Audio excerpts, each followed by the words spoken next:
It's really just a technique to flow water, right, at the core of it. It's to flow water and move, and all we're trying to present, really, and it's up to you guys as a crew and as a department, as everybody who actually fights fire as well, is to apply this if you want to, right? It's all about pistol grips, right? Yes. Hell yeah. No. It's about pistol grips and how they're useless. No, I'm just Yes, kidding. that's No. exactly. Pistol You grips must have probably never have used one before, think it useless. No, I'm just kidding. Settle down, trendy firefighters up Yeah. there. Hashtag pistol grip. You know, Academy. you know the Wait, is cool this part thing being is. recorded? Hold on a minute. It probably is, yeah. The cool thing is, this is actually an old concept for you older guys. You guys will be like, oh, I remember doing that back in the dinosaur stage. So,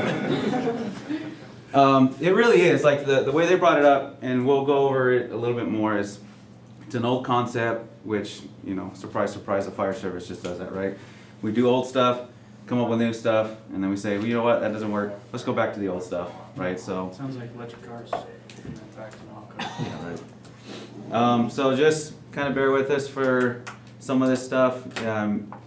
You don't have to agree with it. We're just going to present some information, and then later on, with the next 2 days that we'll have for your specific shift, we'll do hands-on, and we're going to go over a bunch of stuff. We'll go over flowing water and moving, all the techniques that we talk about in here, and then we're going to go over going up and down stairs, flowing water and moving, and just working together as a team, flowing water and moving with a 2.5.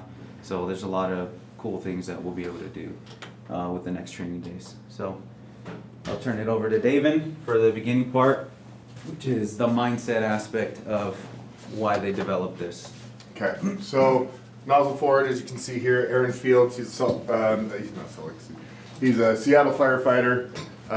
He's like a legacy firefighter. His dad was a firefighter for Seattle. So he kind of came up growing in the business, saw how things were done. When he first went through his state academy, he was taught kind of like what I was taught: little bits of water, get in the compartment, the fire compartment, then put the fire out. That type of mindset. He had an experience where he got burned over really bad in an actual fire. Got burned on his back, pretty bad. And he was like, this is garbage. I know this isn't how my dad fights fires, all this stuff. Ends up, long story short, he gets on Seattle Fire, learns all of this stuff, and he's like, I'm going to take this, I'm going to teach everywhere else, because nobody else is going to get burned up if there's anything I can do about it. Nobody's going to get burned up the way I did. So, kind of why this is important is safety, right? We all want to do things the safest way possible.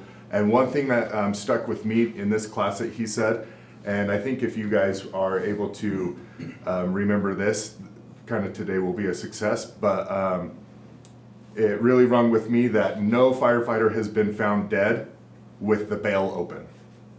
Let that sink in kind of a little bit, right? So no firefighter's been found with the bail open dead. So as far as he said, I've done tons of line of duty deaths, studied them, looked at them, none of them have died that were sitting there actively fighting fire. It's always a closed bail. So, so this has been created and focused to be an aggressive firefighting tactic. So this is for being interior in a good working fire. So room and contents fires, structure fires that have taken over good parts of the building but are still safe to be offensive in. This is the technique that we want to use to make sure that we get out safely every single time. If these are implemented, they found that maydays and everything go down significantly. Injuries go down significantly. Heat injuries go down significantly. And just general, from the time they hit the door to the time extinguishment goes down significantly as well. So, so he's gone all over the country and spread this kind of knowledge, this tactic. Like Izzy said, this is something, I'm not here to tell you how you're going to fight fire. Luke and Jeremy, Guy, all these people have probably fought way more fire than I ever will, and they probably do it a lot differently. Maybe they do stuff like this that they learned way before things kind of started changing, before we started reinventing the wheel. Some of these may be very familiar to them. For me, it was very foreign because I think I kind of came in right in the middle. There's things that I was taught in my fire academy that I look back now, I'm like, holy cow, I'd punch somebody in the face if they did that on a fire. So that's what we're here for. That's what we're doing this for. It's when I was going through this class at first, I was like, this is bogus. This is kind of dumb. What are we doing? And then by the end of this, I came out of here thinking, holy cow, we need to change hose loads. We need to change this, this, and this, because I saw how productive and how beneficial this can be in some of the fires that I was in previously. I was like, wow, if I would have used that technique, that fire would have gone a lot smoother. We would have put it out a lot quicker if we would have done that. So we'll keep going with this, but I don't know how far you want me to go. Keep going. You'll see the building construction there. Once you get to the buildings, I'll take Yeah. over. Huh? Once you get to the buildings, I'll take They'll over. raise their hand. We'll see shapes. Okay. All right, so values. Community, prosperity, choice. I don't know where he was going with that, honestly. Looks like they're question marks. Yeah, yeah. Questionable values. So values. Do you value? Yes, we value community. So aggressive firefighting is the solution, not the problem. Aggressive firefighting is knowing how and why to use the tactics that you have, right? And aggressive firefighting is about making decisions. So maybe your decision isn't the best, but it's doing the training and everything, so that way when you make that split-second decision, it is the right decision and you follow through and going with it. So training aggressively is going to help you fight fire aggressively. It's not about, nor ever has been about us. We swore in to fix their problems. So people are calling us on their worst day, right? We show up, no matter what the problem is, we fix it, we solve it. It doesn't matter how many runs you have gone on. All that matters is the next run, right? So getting prepared for the next run, having that mentality of being able to take all of our knowledge and apply it to the next call. So having that knowledge, we got to start with finding that knowledge and then perfecting that knowledge with our skills. Now, knowledge is power when it is shared freely. When it is lorded and hoarded, it is divisive and destructive. So that's why Aaron has created this program and why he's so open with us sharing it. So a lot of people will money grub, and he could have easily said, you guys aren't allowed to teach this. You have to have me here for every single class because I want to make a lot of money. We are all resources. Anybody that has been to the Nozzle Forward, we are resources. We have access to all of his stuff. And so if stuff isn't making sense or you want to go over it again with somebody, let's see, me, Izzy, Guy, Wes has been, Tyler, Dawes, Kelsey has too. I think that's it. We had some others that have left to different departments since. Learning is always an active pursuit and always an exercise of personal humility. The day you quit learning is the day you retire, and if it isn't, it should have been. Okay, so every day, right, is a day to train. Every day is a day to learn something new, and we're in the business of learning, right? We can't learn enough about something that can kill us. We can't learn enough for our citizens, right? We owe them our best, the best version of us, and we got to continue to grow and learn as we do that. So water boils from the bottom. We as individuals are accountable to our communities with the skills and the tasks we have willingly accepted. We can lead from the tailboard. No matter your position, we can have a positive impact. Sweat and smile, we value those things most for which we have worked the hardest. Okay. So with this, as we grow up in the fire service, I've seen influential probationary firefighters. Carly was on our crew just barely. That girl influenced us more than anybody on our crew, mostly just because of her attitude.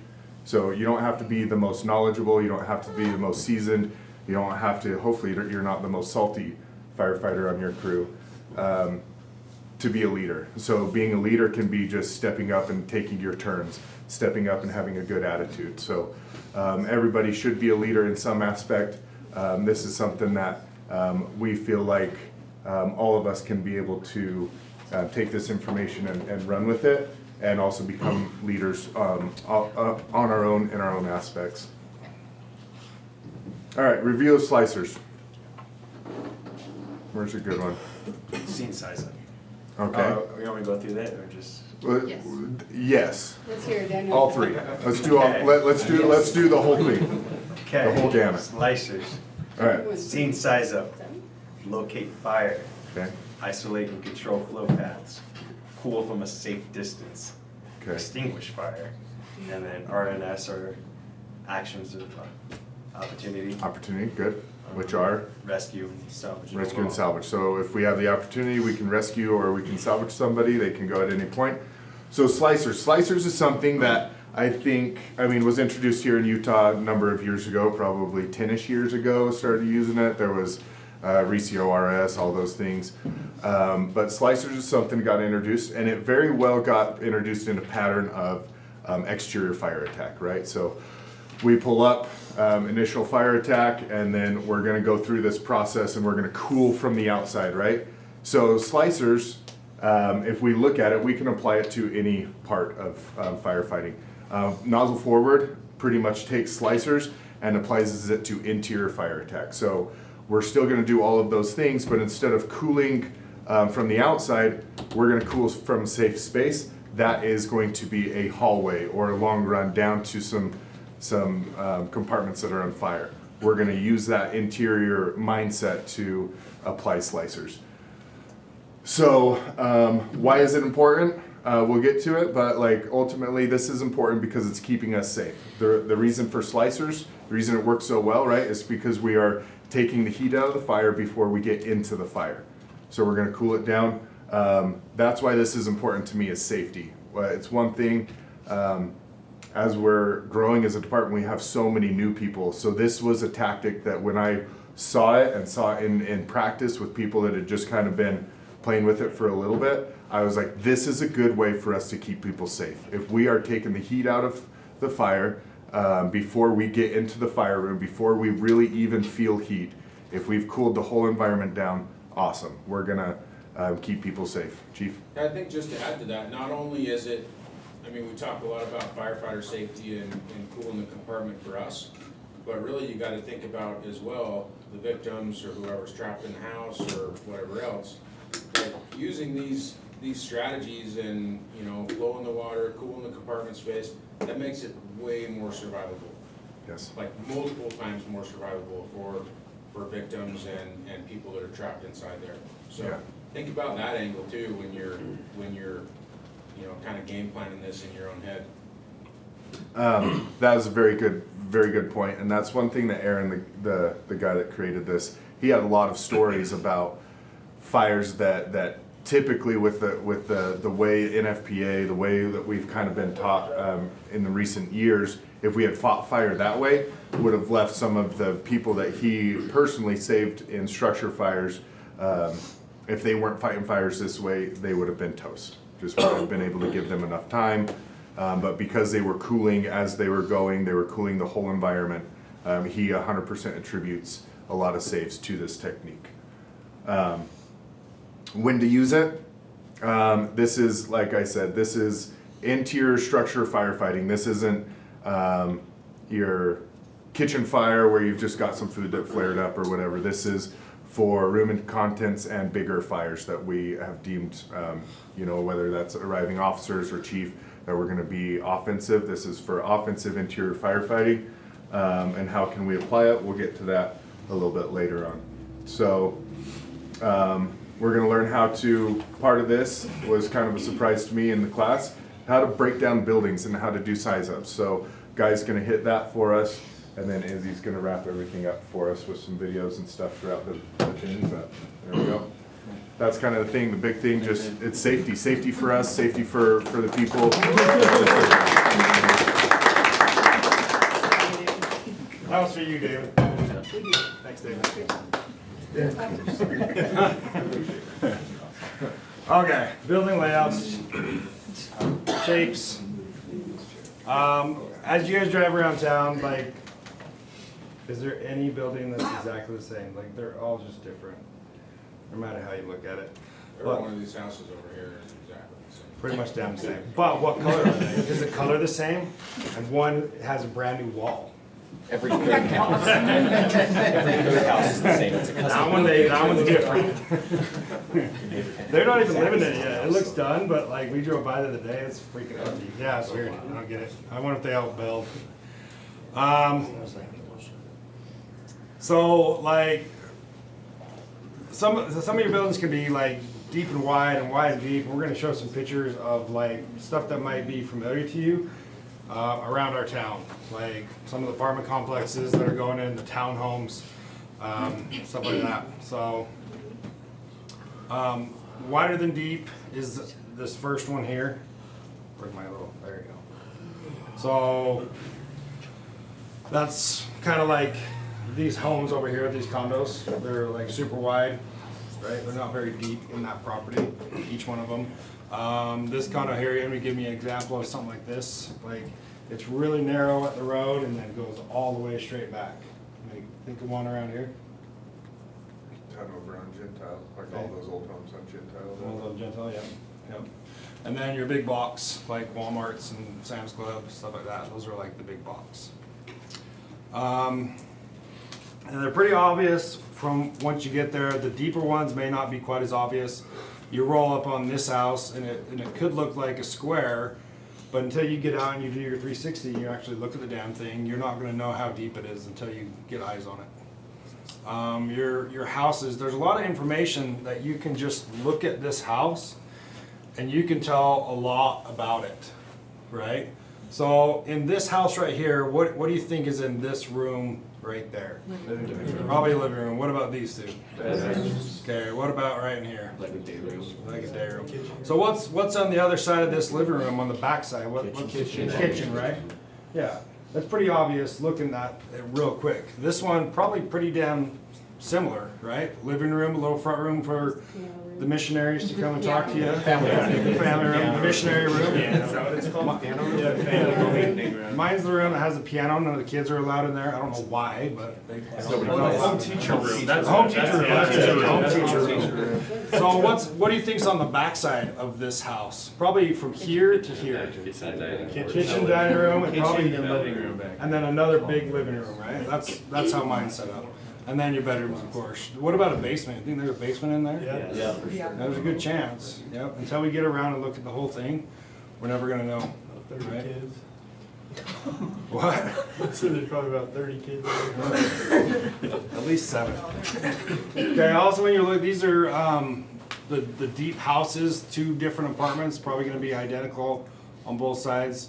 These skinny ones, David was talking about the ones up on Gentile that are really narrow and go straight back. Have you guys noticed this new development over here off of Gordon? That's kind of back in the back there behind the storage sheds. Like there's a bunch of these going in there, and they're like vertical, bad. Like they're gonna blow over in the wind, I promise. If we have another wind event like we had years ago, we're just gonna topple. It's like dominoes. Yeah. So you got your big buildings. There's not very many around here that are really shaped like this. Like maybe think of a handful that are old, these old Victorian homes. Not real common. A lot of our older homes are those one-story homes. Maybe they added a second story on the top, but not real common around here. So we're gonna start seeing a lot more of these single-family groups where they're just row after row after row after row of these like multi-family dwellings with these long runs in between to maybe have access into certain parts of the house. There might be little side doors over here, definitely windows, so you can look at your neighbors doing stuff. Or you have these other ones where they could be, or you could have multiples right next to each other, or just singles, depending on what the property developer decides to do. Who knows? Things are changing with building construction around here. Common multifamily, we've seen these H's where, like a good example is, what's that one called? The 7th Street? Yeah, 7th West. 7th West.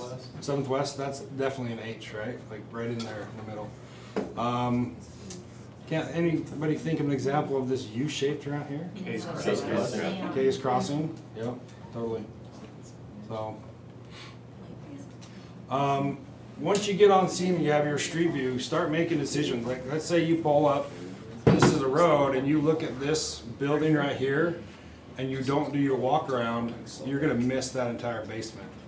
And you're ended up in a 4-story instead of what you called out as a 3-story, right? These are good examples of that access in between these apartment buildings and these condos. You could have a fire back in between here and need to advance your hose right down through that alley to get to where you need to actually be, right? So those are the things that we're gonna kind of go over of advancing those and making these corners. Let's say you have to go down here and take a right this way. We're gonna teach you how to move them and flow around those corners. Apartments, we got plenty of these in town, right? We'll go over like some movements of the staircases, how to feel more confident actually flowing water with a 2.5 as you're advancing up this stair. Like, it's impressive some of the stuff we can do and the way we can move up these stairs. So these are our stairs. There's a straight, which is this one that goes straight. A 90, which it does 100, and does a 90. 290s. 290s. 180. And then you return scissors back and forth, back and forth. That just looks awkward. Sorry. It's gonna even see Escher painting. Like, that's just weird. But it sucks. Okay, Izzy's turn. Down to. So I Not for you, Izzy. Yeah, that wasn't. know, no, I was just trying to line up the videos and show it, so, but, and I know for a lot of you guys that, I just started maybe 6 months ago, 5 months ago, a year ago, right? So a lot of this stuff is to have it as a reference, right? Like when you're on these medical calls and you should have already been doing this, and I know your crews are really good at telling you to do this when you're on medical calls, is sizing up your structures, right?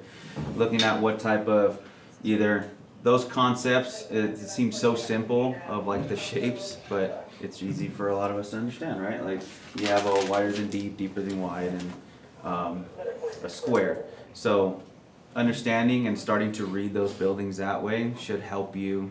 Say you're ever on the scene of a fire, you can already be heads up of potential hazards, what we might have as far as the layout, where you might need to move, or where the fire might even be, right? You start watching the videos like the art of reading smoke, and then you get into some fire behavior stuff, put it all together, and that should help you, right? Advance the knowledge a little bit. So this is like more of the fire behavior aspect of it. The key to this whole section is really to show their research and why they found that this was actually the most effective way to fight fire, right? Which is just flowing water and moving is the technique that we have. So we've all learned this in Firefighter 1, right? Most of you guys just got out of an academy at least a year ago, so we won't really hit a lot of these stages of fire because this is actually just the bread and butter for that. But this is the main concepts that they kind of talk about. So take, make, and control. So to take the space is to use the full reach of the stream, and what we determine reach of the stream is potentially about 25 feet. That's how far your stream's really going to reach to be effective, right? Further than that, you're just kind of lob some droplets of water, and it's not going to be effective. So about 25 feet is what you're going to get for your reach. So you're going to full reach of the stream. This changes and affects the environment in the front and interior of the interior attack for the better. Controlling the temperature within the building. This systematically puts water between the victims, interior exposures, and firefighters, creating a survivable space. So what you're doing with this one, as you're opening that valve and you're flowing water, when you start to see even just, you feel heat, you see dark smoke, right? Where all that are products of combustion, right? So we want to start to cool that area, so we're taking that space, right? We flow water, we start to move, and if you look at the layouts, like say you're moving down the hallway, right? You're making that area, as you're advancing, more survivable with each step that you take, right? Each movement that you go forward and you're affecting that change, you're taking control of that spot. So to make, you're gonna make space, stop the production of heat.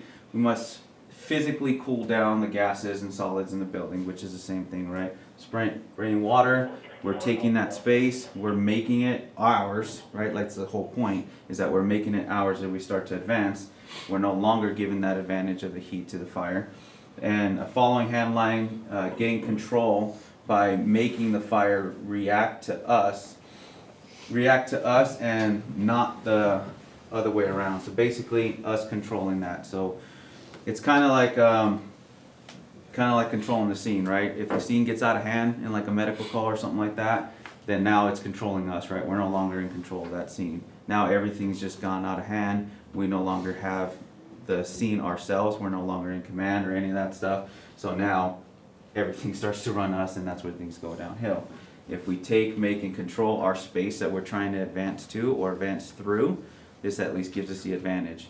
And by stopping the flow of water, we're allowing that heat to kind of return. And we'll talk a little bit about something called rebound afterwards too. Do you have something to add? Yeah, in our class, and these guys that developed this, he didn't just do it all by himself. He has his own cadre of people. He has guys in Canada. He has guys all over the country. But what you also see in these videos is that they tested and tried and did different things before they started coming up with these final phrases and final ways of doing things. And a lot of their fires, they were burning actual houses. Is this one of the videos? Yep. Okay, perfect. This video right here, this shows like how drastically starting this process in this order takes it from unimaginable heat that you're gonna be in or a live victim almost down to survivable space like we talked about earlier.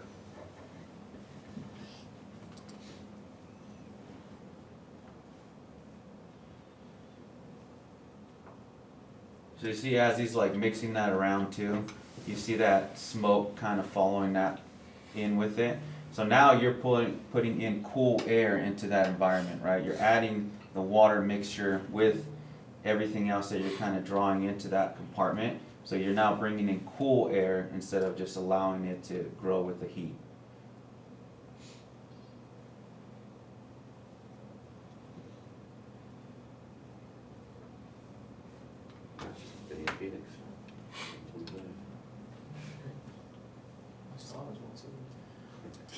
So he has that one, and then we'll start to see a little bit more of some of these videos where they talk about further back views where you can see all that heat that they have, right? 1400 degrees, right at the seat of the fire there.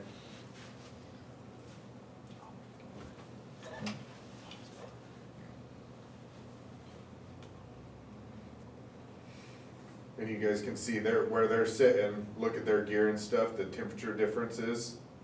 What we were kind of taught in the past, at least what I was taught in the past, was to get in that fire room, right? Make sure you're in the seat of the fire. And so if you go up to that doorway, you're exposing yourself to 400 plus degree heat coming out of that doorway. If you were to get just in the doorway itself, if you were to go in that fire room, you're exposing yourself to 500, 800, 1,000, 1,200 degrees. What is our gear rated for time-wise? If let's say I was in 400 degree heat, how long is my gear rated to last? And your mask is gonna pop in short order, so you're. That is above my mask's rated level already. So, but your turnout gear, brand new out of the box, 400 degrees, you're talking 5 minutes maximum protection. That's not a lot of time. So, looking at where they were, you can be in that sustainable environment a lot longer. So he's using his reach of the nozzle to take, make, and control that space. And I think something to think about too is, you talk about avoiding like getting in the fire room before you start flowing water, right? Now this one, if you have a room that's involved like that, that's pretty damn clear where it's at, right? But if you get to, say you're in that hallway, you don't have an obvious area of fire, but then you start flowing water, just keep in mind, there's a time and place where you're gonna kind of get the creeps before you do that, because if you just throw water in there, like everything's gonna darken down and you're gonna have a hell of a time finding it after that, you know what I mean? So there's kind of like a balance of, this is pretty damn obvious that you're gonna start flowing on the way in, right? But there's other times you'll bring your visibility down to freaking zero, and then you kind of handcuff yourself, you know?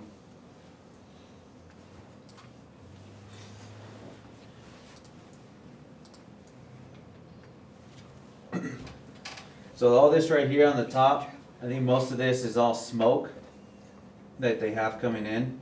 And so they also talk about if you're spraying the water, you are bringing things and you're changing that thermal layer and you're bringing things down, right? So they have something called lift as well. So that's what's called rebound right there, right?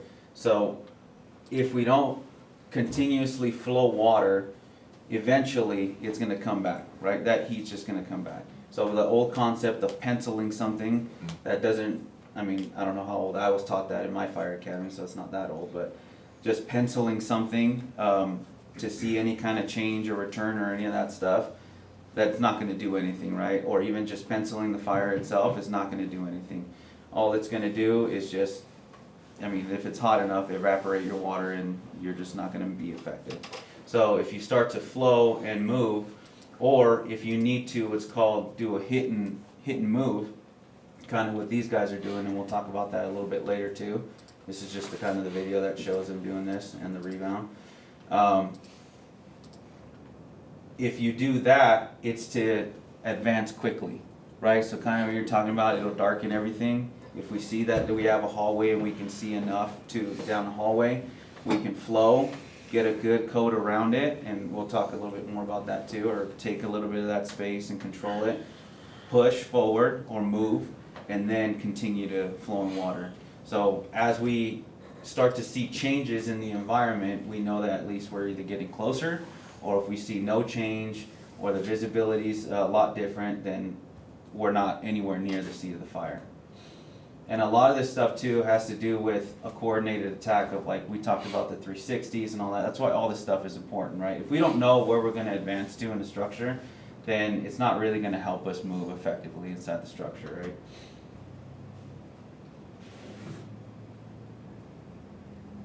So yeah, that's a hit and move right Yep. there, I think.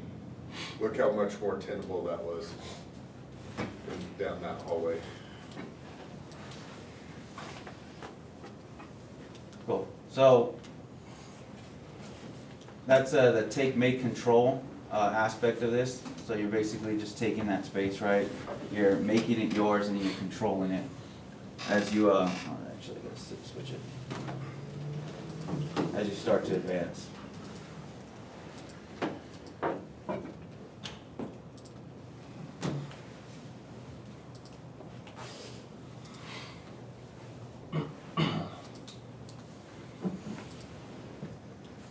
All right, this next one here, this is a reach, coat, and seal.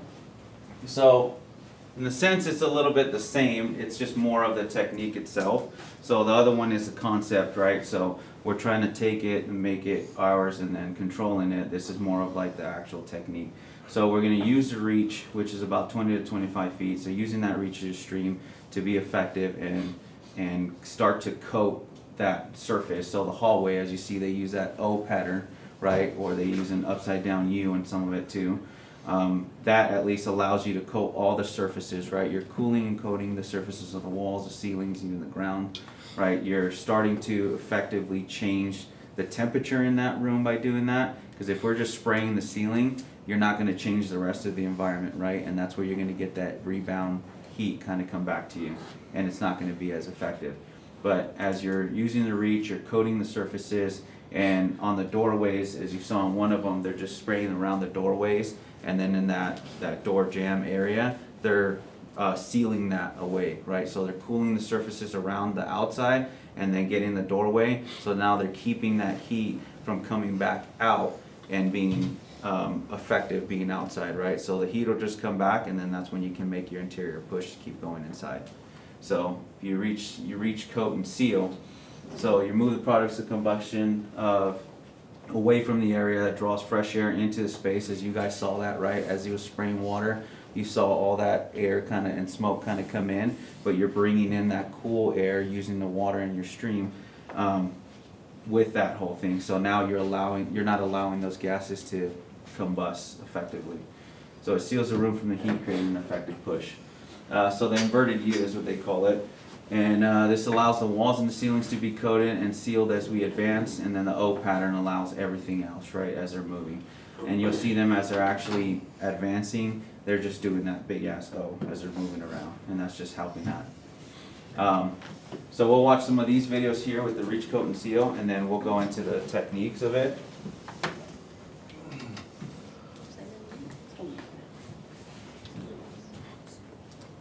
It's kind of funny with all this stuff, because it all comes down to like the most simplest thing.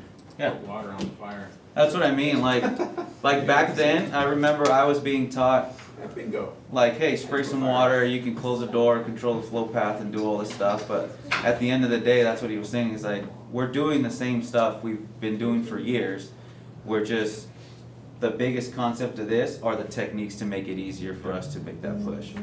And that's what's so funny about a lot of this, it's so simple, like, it's been around for years, it's what we've been doing and what we've been taught, and then here we are going right back to it. But yeah, that's the biggest thing when you're YouTube learning that most places don't do. Yeah, Like, put some damn water on the fire. yep.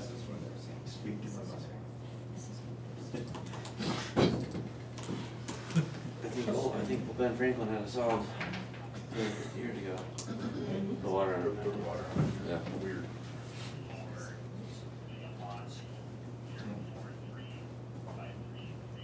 So right there, you just saw he starts to spray the ceiling a little bit because that's where all the heat is, and then he goes around and starts to coat that doorway.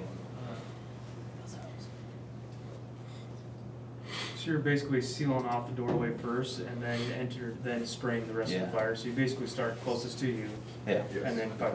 yep, Yes, so you're taking that nozzle and you're using that reach of the nozzle to cool as far down as you can. If it's a 10-foot hallway, you're using your stream for 10 feet of reach to cool everything down to the very end. And then seal off the if you can, seal off the compartment that it's coming out of. Because then it has to heat up that door frame again for it to effectively come into the hallway, start pushing heat down the hallway. It now has to re-warm up all of that area that you've cooled and coated. Makes sense. So now he sealed it, now he's just going in, he's controlling that space, now he's using his reach for the next space to make it more tenable. What do you think he's saying to himself right now? Yeah! Hell yeah! Something like that. You can get overhauled on the process.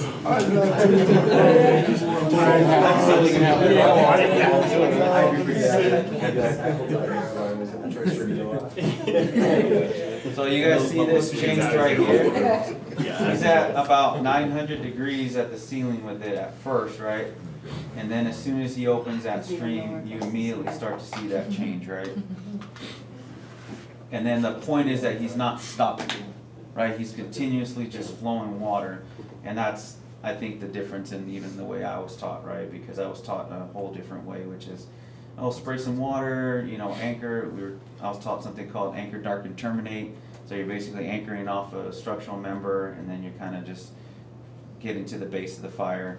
And that's all fine and dandy until like you get to the point where when do you stop, right? And that's what I was taught. You anchor, darken, terminate, then you move forward after you shut down, and then you open up again, where these guys are just continuously flowing that water. And that's pretty much the main concept that we're trying to bring to here. Is, I mean, and at the end of the day, there are reasons why to not continuously flow water, right? It just gains some advantage. But you saw the change there. He went all the way down to about even 140, 120s, 130s, just with that. Just with continuously flowing water, and allowing that to work. Who would have thought?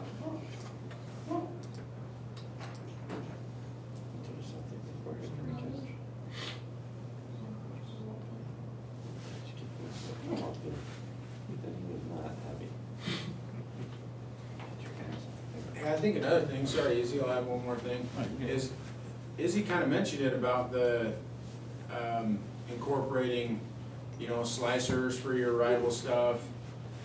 You gotta locate the seat of the fire, everything, and then you, as you move in, then you start incorporating these strategies to working your way down to the actual seat of the fire and extinguishing it. But as you're watching these videos, don't just think about the moment that the video is, think about the lead up to it. How you darken it down from exterior, how you've now made the best access because you know where the seat of the fire is. You've limited ventilation or controlled the ventilation path and working your way through that. Think about the whole big picture, like what Izzy was saying, to put it all together instead of just watching a cool fire right here, right? Yeah. West 925 South in Syracuse.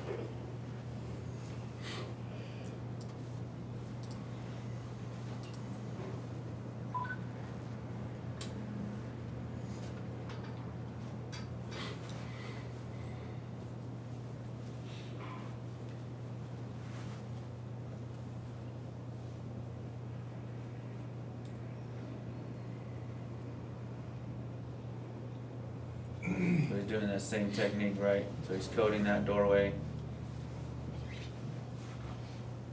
And this isn't a training facility, these are all Real required houses, yep. structures. I forgot how many houses they said they burned, but there was quite a few that they, 33. something like that, yeah. Just to kind of make new videos and show the why this is so effective.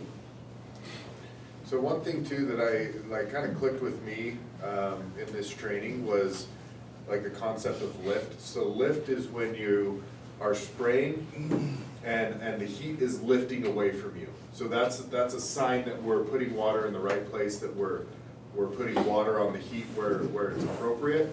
Is that lift? What that lift is it took me forever for this to click in my brain. So right, we have our thermal layering. Hot is always at the very top, right? The hottest. If I'm spraying my stream through all the heat, we used to be super worried about churning the environment and dropping that heat on top of us.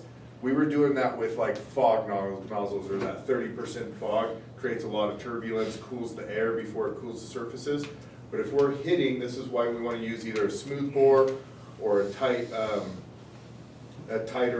fog nozzle, like a tight fog nozzle, is if we're hitting the surface, we're hitting the ceiling, say that ceiling's at 1200 degrees, I cool a spot down to 900 degrees, where's all the 1200 degrees gonna go? Is it gonna drop on top of me? No, that's against the laws of physics, right? It wants to be higher. Well, you now have 900 degrees above 1200 degrees. All of that 1200 degrees is gonna reabsorb into that 900. Does that make sense? So if we're cooling everything up high, all of that heat is going to lift up and away from us into that cooler surface on the top. Does that make sense? Like it totally took me forever. That clicked in my head. I was like, oh my gosh, I'm an idiot for not realizing that from day one. And you can just think of your nozzle your water flow as a ventilation tool. Yeah, and it's pushing too. Yeah, you get that airflow of pushing fresh air into that hostile environment. So here's a view not using the ticks. All right, this is actual, just a GoPro view. Some of you guys, this is what being a firefighter looks like. Like somewhere, so you know. So there's that darkening that Chief was talking about, right?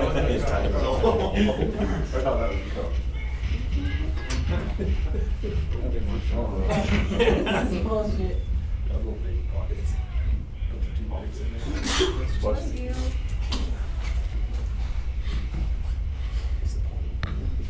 So you saw that darken down a little bit, and then now it started to lift up, right, to kind of change that environment a little bit.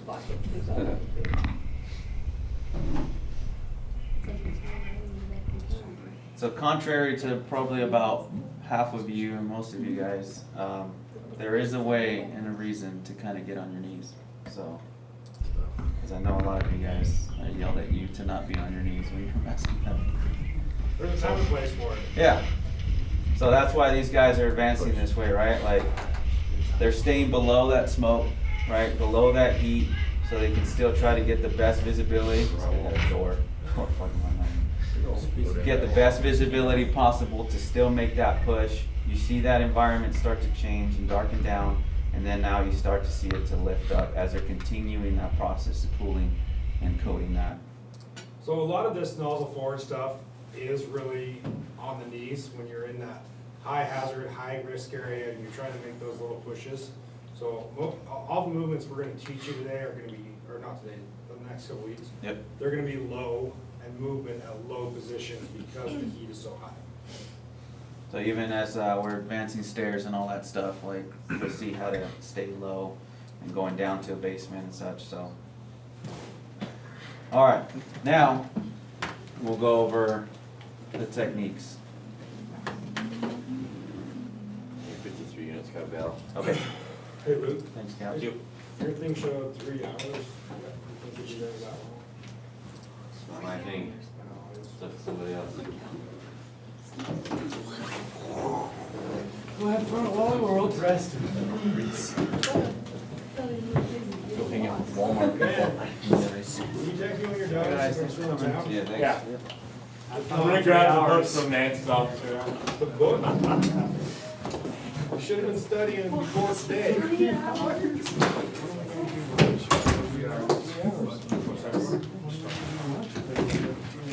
All right, so the next one here is gonna, and we're done after this actually. I'll just show a couple videos of the concept or his actual techniques here, and then we'll call it for the day.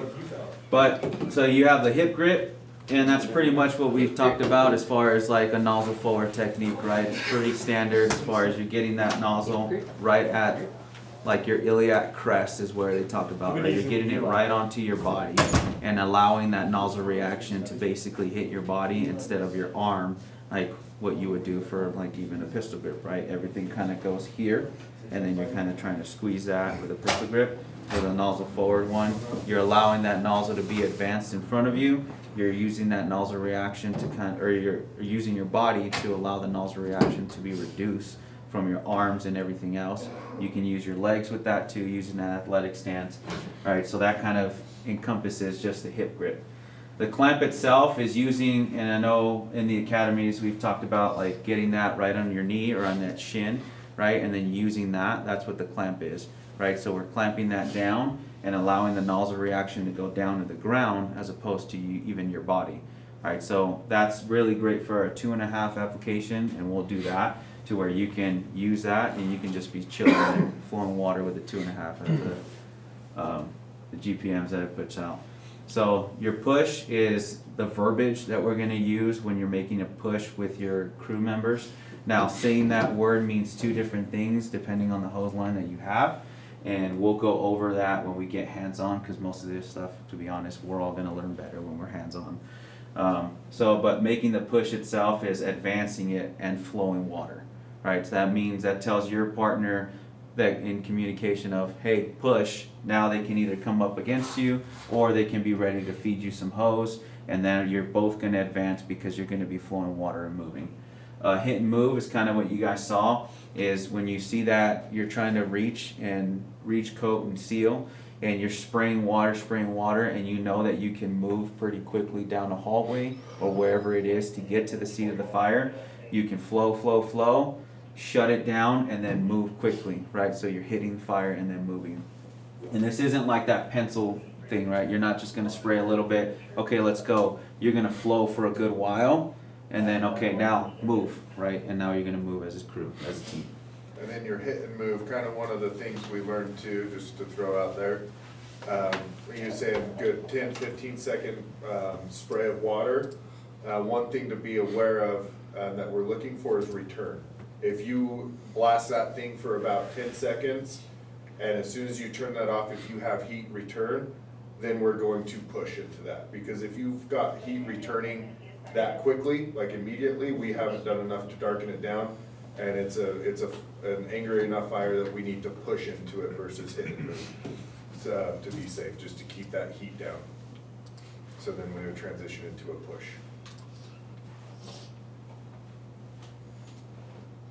All right, so here's the hip grip. For those of you that haven't seen it, It's a lot easier.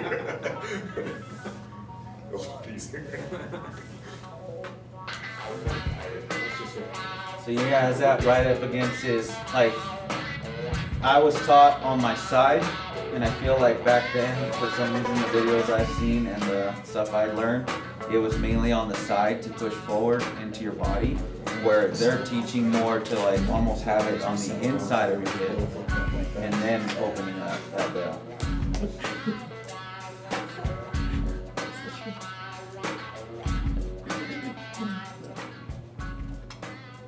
See, that's 2.5.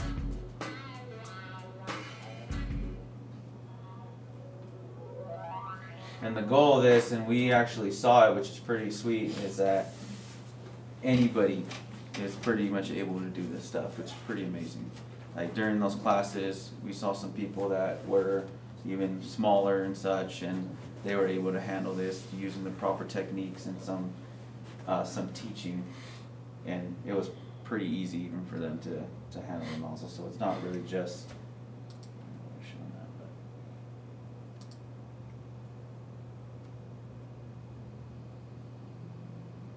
So you see how mostly everything is moving from right here, right? So this whole thing can move like from here to the nozzle. You're controlling that. Your partner's behind you over here on the other side, if you guys can see that cursor, but your partner's behind you, maybe about 8 feet, 10 feet back, and they can help you advance, but most of that reaction is just going right into here, and that's where all the control is. Right, you don't have to worry about moving the entire hose line or moving more of that hose line just to get around. And with this one, you can still get that O pattern pretty easy. You can get the upside down U or inverted U. You can get all these techniques or those firefighting techniques a little bit easier this way.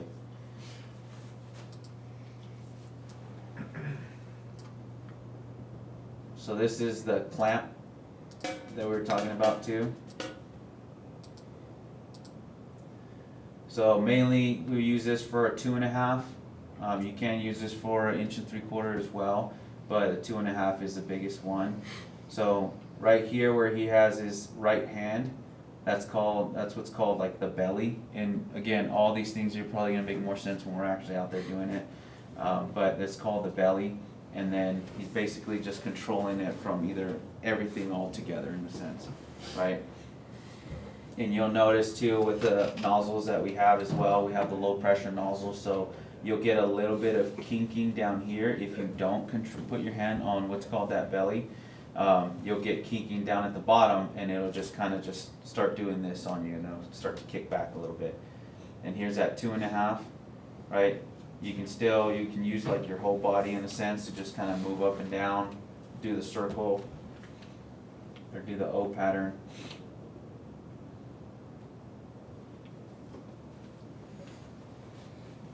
And all this one, right, nozzle reaction is going all the way down to the ground. All you're doing is securing that from basically lifting up on you, right? You're just securing that hose line down to the ground, so it's allowing everything else to just be easily managed.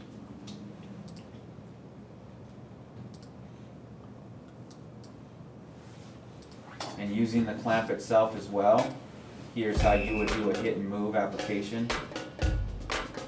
Right, so you can flow water, and then as you're doing a hit and move, you're using your whole lower body, right? So you're using those hips to basically push that shin forward and allow that hose line to advance forward, right? This is done with a 2.5 as well. It can again be done with this 1 3/4 line if like that's the best advantage, but 2.5 is the biggest application for this.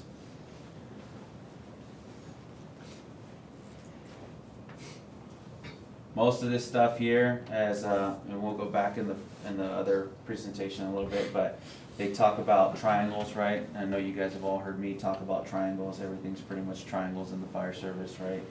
And triangles and squares, I guess. Everything's shaped nice and simple. So triangle right here, where this person is making that as a heel, right? Triangle with his body in the front as he's holding onto that nozzle. Triangle where he puts down his hand and uses that knee to kind of slide forward in the hip, creating the triangle, right? So one of the stronger shapes, and that's why we use it so much for everything. When they gate the bail like that, when they're moving the clamp and move, do they have a term for that? Like just constant flow, and then you So open it up? that one is just something you gotta do for a 2.5, because it gets too stiff. It Yeah, gets right. way too stiff. So yeah, that's not for any type of fire suppression or anything, that's Yeah. just to take a little bit of pressure off that 2.5 to help it bend and be more maneuverable. Yep. Is the reason they're doing that about 2.5.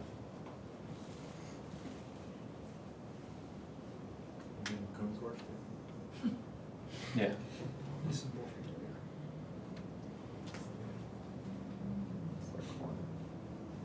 And then we'll talk about kind of what his heel person's doing. You'll see how he's pushing that hose line.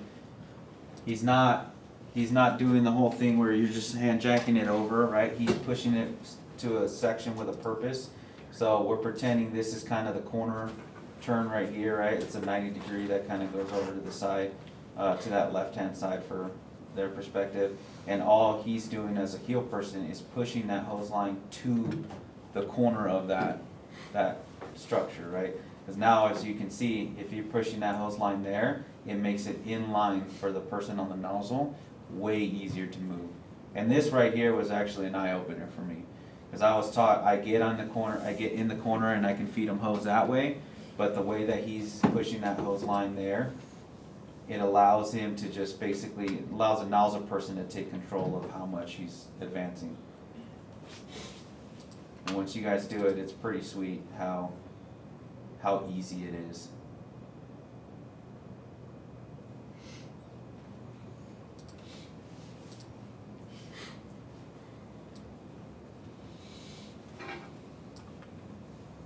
And this is a going up the stairs.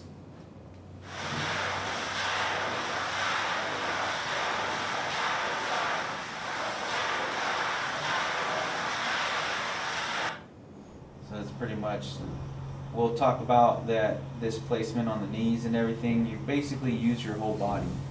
Like, use the weight of your body to help that hose line advance up, and you still have a heel person, someone below, right, feeding you that hose line, but this allows you to continuously flow water as you're moving up the stairs, right? Say we have fire above us there, and that's the whole point of that technique. Down the stairs, it's a little bit different, but it's a lot easier because you're really just kind of flowing downward. But that nozzle reaction is now going mainly into the stairs, or at least perpendicular to wherever it is. It's not going above you, right? You're not allowing that hose line to be above you. You're allowing it to kind of draw down and bring the nozzle reaction down to the ground or closer to the stairs. And all you're doing is kind of using that body again to kind of slide down. Yeah. You guys hear him dropping the floor on the ground? So he's sounding the stairs as he's going down. Same thing with on the one that we keep going up. As he walks that knee up onto the upper step, he's sounding with his knee, and you're not putting forward so far that if the stair gives way, you're going to fall in. You still have enough pressure on that last step, you're going to be able to fall backwards out of that collapse.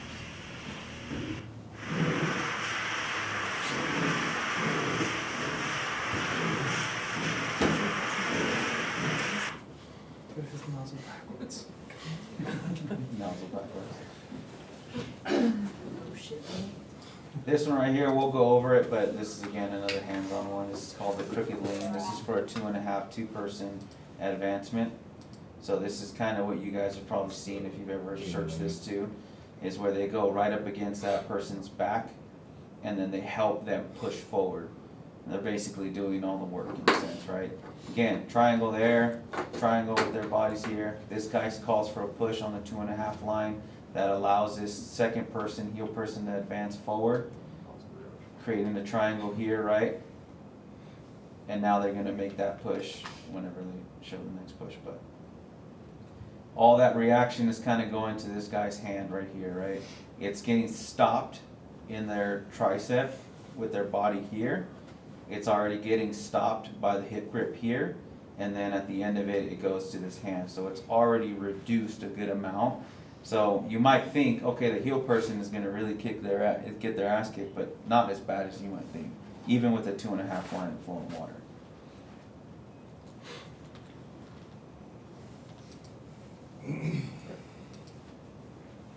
And here's what it looks like with gear. So that person's cylinder kind of comes up, and they almost like get like not locked in, but Yeah, they kind of mesh. they in kind there of mesh together. And If you get your body position right, they fit really nice together, and like you can use them. You laughing at? And there's,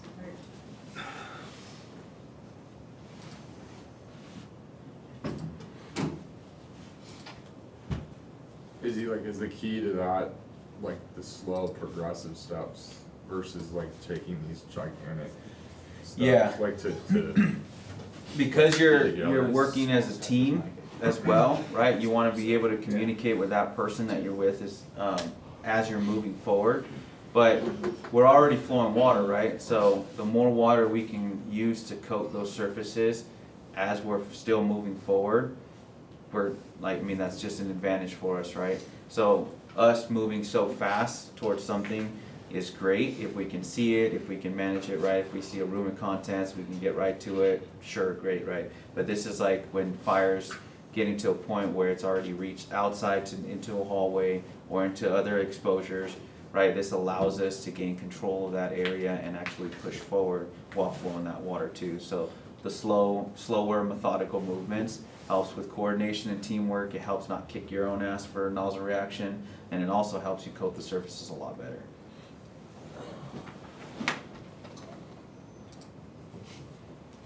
All right, well, that's pretty much it.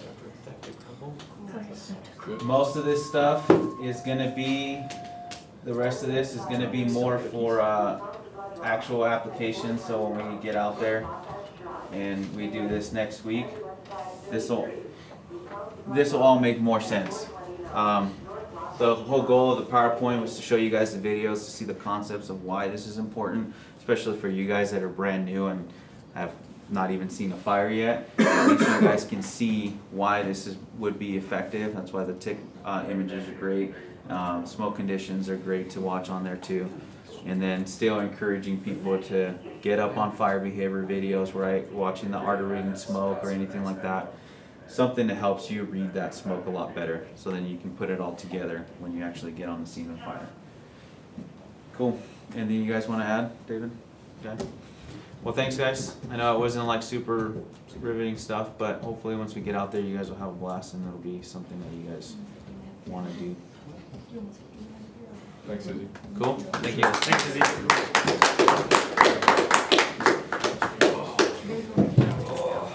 Alright, we gotta go to shit for lunch.